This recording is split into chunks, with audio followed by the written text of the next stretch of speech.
اعوذ باللہ من الشیطان الرجیم بسم اللہ الرحمن الرحیم السلام علیکم ورحمۃ اللہ وبرکاتہ۔ معزز سامعین، امید کرتا ہوں کہ آپ خیریت سے ہوں گے۔ دعا کرتا ہوں کہ اللہ تعالیٰ آپ کو سلامت رکھے، خوش رکھے، آپ کی جائز حاجات کو پورا فرمائے۔ معزز سامعین، سب سے پہلے میں آپ کو اپنے اس چینل میں خوش آمدید کہتا ہوں۔ اگر آپ میں سے کسی بھائی نے بہن نے ہم سے آن لائن قرآن مجید پڑھنا ہے تو ہمارا نمبر اسکرین پر موجود ہے، آپ اس نمبر پر رابطہ کر سکتے ہیں۔ سامعین، آج کی اس ویڈیو میں ہم انشاءاللہ مدنی قاعدے کا آخری سبق اور آخری سبق کا آخری پارٹ یعنی آخری حصہ یعنی پارٹ 1 نمبر 3 تیسرا حصہ پڑھیں گے۔ اور اس آخری سبق کے اندر جیسا کہ آپ کو پچھلی ویڈیو میں معلوم ہو چکا ہے کہ سوال و جواب ہو رہے ہیں، اور یہ سوال و جواب تجوید کے حوالے سے ہیں، یعنی کہ شارٹ کورس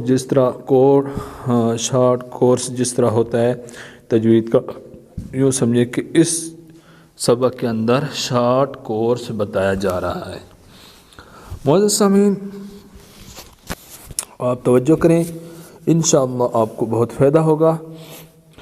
تو آئیے شروع کرتے ہیں۔ سوال نمبر 60، امالہ کسے کہتے ہیں؟ تو اس کا جواب یہ ہے کہ زبر کو زیر اور الف کو یا کی طرف مائل کر کے پڑھنے کو امالہ کہتے ہیں۔ معزز سامعین، سوال نمبر 61، یعنی امالہ قراء کو کس طرح پڑھیں گے؟ تو اس کا جواب یہ ہے کہ امالہ قراء کو اردو کے لفظ قطرے کی راء کی طرح پڑھیں گے، یعنی ری نہیں بلکہ رے پڑھیں گے۔ بہت زبردست جواب دیا گیا۔ اور سوال نمبر 62 یہ ہے کہ وقف کے کیا معنی ہیں؟ تو اس کا جواب یہ ہے کہ وقف کے معنی ٹھہرنے اور رکنے کے ہیں۔ اور اگلا سوال یہ ہے کہ وقف کی حالت میں کلمے کے آخری حرف پر زبر زیر پیش، دو زیر یا دو پیش ہوں تو کیا کریں گے؟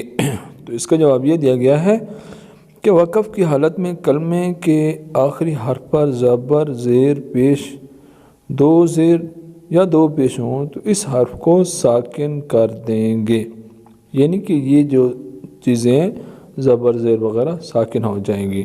مثلا ان الذین کے اوپر وقف کرتے ہیں تو نون کو زبر کی جگہ ساکن کریں گے، ان الذین پڑھیں گے۔ یہ ایک عام مثال ہے۔ اسی طرح جیسے عظیم کو جب ہم وقف کریں گے اس کے اوپر تو اس کو پڑھیں گے عظیم وغیرہ وغیرہ۔ تو اگلا سوال یہ ہے کہ وقف کی حالت میں کلمے کے آخری حرف پر دو زبر کی تنوین ہو تو کیا کریں گے؟ تو اس کا جواب بھی بہت آسان ہے۔ تو وقف کی حالت میں کلمے کے آخری حرف پر دو زبر کی تنوین ہو تو اسے الف سے بدل دیں گے۔ مثلا عذابن علیمن کے اوپر جب ہم وقف کریں گے تو اس کو پڑھیں گے عذابن علیما، یعنی کہ تنوین جو ہے الف سے بدل جائے گی۔ تو آئیے اگلا سوال پڑھتے ہیں کہ وقف کی حالت میں گول تا، یہ ہے گول تا ہو تو کیا کریں گے؟ تو اس کا جواب یہ ہے کہ گول تا پر خواہ کوئی بھی حرکت ہو اسے وقف کی حالت میں ساکن سے بدل دیں گے، وقف کی حالت میں ہا ساکن سے بدل دیں گے۔ اس کی مثال جیسے قوتن، جب اس کے اوپر وقف کریں گے تو قوہ پڑھیں گے۔ عبرتن کے اوپر وقف کریں گے تو اس کو پڑھیں گے عبرہ۔ سمجھنا گے۔ اگلا سوال یہ ہے کہ نون کتنی کسے کہتے ہیں؟ نون کتنی کسے کہتے ہیں؟ تنوین کے بعد حمزہ وصلی آ جائے تو وصل میں حمزہ وصلی کو گراتے ہوئے تنوین کی نون ساکن کو زیر دے کر ایک چھوٹا سا نون لکھ دیا جاتا ہے، اسے نون کتنی کہتے ہیں۔ سامعین آگے چلتے ہیں۔ گول دائرہ یعنی ہا وقف کی کون سی علامت ہے اور اس پر کیا کرنا چاہیے؟ گول دائرہ یعنی اس طرح کا جو گول دائرہ ہوتا ہے، وقف کی کون سی علامت ہے اور اس پر کیا کرنا چاہیے؟ تو اس کا جواب یہ ہے کہ یہ وقف تام اور آیت مکمل ہونے کی علامت ہے، اس پر ٹھہرنا چاہیے۔ سامعین، اگلا سوال یہ ہے کہ میم وقف کی کون سی علامت ہے اور اس پر کیا کرنا چاہیے؟ تو اس کا جواب یہ ہے کہ یہ وقف لازم کی علامت ہے، یہاں ضرور ٹھہرنا چاہیے۔ سامعین، آگے چلتے ہیں کہ وقف کی کون سی علامت ہے اور اس پر کیا کرنا چاہیے؟ تو اس کا جواب یہ ہے کہ یہ وقف مطلق کی علامت ہے، یہاں ٹھہرنا بہتر ہے۔ سامعین، اگلا سوال یہ ہے کہ جیم وقف کی کون سی علامت ہے اور اس پر کیا کرنا چاہیے؟ تو اس کا جواب یہ ہے کہ یہ وقف جائز کی علامت ہے، یہاں ٹھہرنا بہتر ہے اور نہ ٹھہرنا بھی جائز ہے۔ اور اگلا سوال جو ہے وہ یہ ہے کہ زا وقف کی کون سی علامت ہے اور اس پر کیا کرنا چاہیے؟ تو اس کا جواب یہ ہے کہ یہ وقف مجوز کی علامت ہے، یہاں ٹھہرنا جائز ہے مگر نہ ٹھہرنا بہتر ہے۔ معزز سامعین، اگلا سوال یہ ہے کہ بعض مرتبہ آیات کے درمیان، حرفوں کے درمیان، الفاظ کے درمیان صاد بھی آ جاتا ہے، تو اس کی کیا مطلب ہے؟ صاد وقف کی کون سی علامت ہے اور اس پر کیا کرنا چاہیے؟ تو اس کا جواب یہ ہے کہ یہ وقف مرخص کی علامت ہے، یہاں ملا کر پڑھنا چاہیے۔ سوال نمبر 73، لام الف پر وقف کی وضاحت فرمائیں۔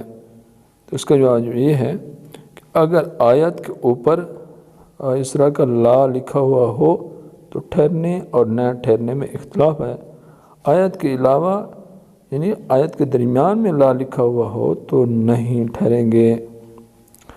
سامعین، اگلا سوال یہ ہے کہ اعادہ کسے کہتے ہیں؟ تو اس کا جواب یہ ہے کہ وقف کرنے کے بعد پیچھے سے ملا کر پڑھنے کو اعادہ کہتے ہیں۔ معزز سامعین، آگے چلتے ہیں کہ سنتوں کا پابند اور نیک بننے کے لیے کون سا وظیفہ پڑھنا چاہیے؟ تو اس کا جواب یہ ہے کہ سنتوں کا پابند اور نیک بننے کے لیے چلتے پھرتے یا خبیرو پڑھنا چاہیے۔ اگلا سوال، علم کے 5 درجات کون کون سے ہیں؟ نمبر 1، علم کے 5 درجات یہ ہیں: نمبر 1 خاموشی، نمبر 2 توجہ سے سننا، نمبر 3 جو سنا اسے یاد رکھنا، اور نمبر 4 جو سیکھا اس پر عمل کرنا، نمبر 5 جو علم حاصل ہوا اسے دوسروں تک پہنچانا۔ یہ 4 درجے ہیں، 5 درجے ہیں، جو ان پر عمل کرے گا تو اچھا پھل پائے گا۔ آگے چلتے ہیں، حافظہ کی مضبوطی کا وظیفہ بتائیے۔ یا عالمو 21 بار اول آخر ایک بار درود شریف پڑھ کر پانی پر دم کر کے 40 روز تک نہار منہ پینے یا پلانے سے انشاءاللہ عز و جل پینے والے کا حافظہ مضبوط ہوگا۔ سامعین، آئیے آگے چلتے ہیں۔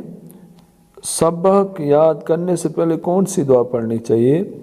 سبق یاد کرنے سے پہلے اول آخر درود شریف پڑھ کر یہ دعا: اللہم افتح علینا حکمتک وانشر علینا رحمتک یا ذا الجلال والاکرام پڑھنی چاہیے۔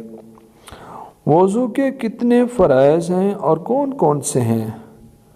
وضو کے 4 فرائض ہیں اور وہ یہ ہیں: پورا چہرہ دھونا، نمبر 2 کونیوں سمیت دونوں ہاتھ دھونا، نمبر 3 چوتھائی سر کا مسح کرنا، نمبر 4 ٹخنوں سمیت ہاتھ دھونا۔ معزز سامعین، اگلا سوال یہ ہے کہ غسل کے کتنے فرائض ہیں اور کون کون سے ہیں؟ تو اس کا جواب یہ ہے کہ غسل کے 3 فرائض ہیں اور وہ یہ ہیں: کلی کرنا، ناک میں پانی چڑھانا، تمام ظاہری بدن پر پانی بہانا۔ اور آگے چلتے ہیں کہ سوال نمبر 81، تیمم کے کتنے فرائض ہیں اور کون کون سے ہیں؟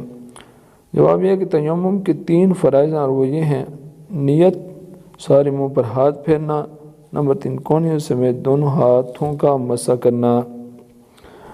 وجہ سامعین، آگے چلتے ہیں کہ نماز کی کتنی شرائط ہیں اور کون کون سی ہیں؟ نماز کی 6 شرائط ہیں۔ نمبر 1 طہارت، نمبر 2 ستر عورت، نمبر 3 استقبال قبلہ، اور نمبر 4 وقت، نمبر 5 نیت، اور نمبر 6 تکبیر تحریمہ۔ معزز سامعین، یہ جو شرائط ہیں آپ کو آنی چاہیے۔ اسی طرح نماز کے فرائض بھی آپ کو آنے چاہیے۔ نماز کے کتنے فرائض ہیں اور کون کون سے ہیں؟ تو نماز کے 7 فرائض ہیں، اور وہ یہ ہیں: تکبیر تحریمہ، قیام، قرات، رکوع، سجود، قید آخرہ، خروج بسنعہ۔ قید آخرہ کا مطلب ہے کہ جس کے قیدے کے اندر ہم بیٹھ کے سلام پھیرتے ہیں۔ اسی طرح خروج بسنعہ کا مطلب ہے کہ نماز کو اپنے ارادے سے ختم کرنا، یہ بھی فرض ہے۔ معزز سامعین، امید کرتا ہوں کہ آپ کو یہ سب اسباق جو ہیں، جتنے بھی مدنی قیدے کے میں نے اسباق پڑھائے ہیں، آپ کو سمجھ آ چکے ہوں گے۔ اگر کسی بھائی یا بہن کو کوئی بھی چیز پوچھنی ہو تو ہمارا نمبر اسکرین پر موجود ہے، آپ اس نمبر پہ رابطہ کر کے کوئی جو بھی چیز آپ نے پوچھنی ہو پوچھ سکتے ہیں۔ معزز سامعین، الحمدللہ آج ہمارا مدنی قیدہ کمپلیٹ ہو چکا ہے، مکمل ہو چکا ہے۔ انشاءاللہ عز و جل اس کے بعد ہم قرآن مجید کو ترتیب کے ساتھ پڑھیں گے۔ کچھ لیکچر میں نے دے بھی دیے، اور انشاءاللہ اس سے آگے پھر چلیں گے۔ معزز سامعین، اگر کوئی بھی کمی کوتاہی رہ گئی ہے تو اللہ عز و جل سے دعا کرتے ہیں کہ اللہ عز و جل ہم کو اس کے اندر جو بھی کمی کوتاہی رہ گئی ہے اس کو دور فرمائے اور ہمیں معاف کر دے۔ معزز سامعین، اگر کوئی مسئلہ، مسائل اور اسی طرح قرآن مجید کی ٹیچنگ کے حوالے سے کسی نے کوئی بات کرنی ہو تو آپ کر سکتے ہیں۔ اچھا، اگلی خوشخبری یہ ہے کہ اگر آپ میں سے تمام کا ارادہ ہو کہ ہم لائیو آپ سے پڑھیں، لائیو آپ سے کوئی لیکچر لیں، تو آپ سب نے مجھے رائے دینی ہے۔ انشاءاللہ عز و جل یوٹیوب پہ لائیو بھی میں آ سکتا ہوں۔ معزز سامعین، تمام بہن بھائیوں سے گزارش ہے مجھے اپنی خاص دعاؤں میں یاد رکھنا۔ اگر کسی بہن بھائی نے ہمارے چینل کو سبسکرائب نہیں کیا تو ان سے گزارش ہے کہ ہمارے چینل کو سبسکرائب کر لے۔ اپنے بھائی قاری محبوب الحسن کو دعاؤں میں یاد رکھنا۔ السلام علیکم ورحمۃ اللہ وبرکاتہ۔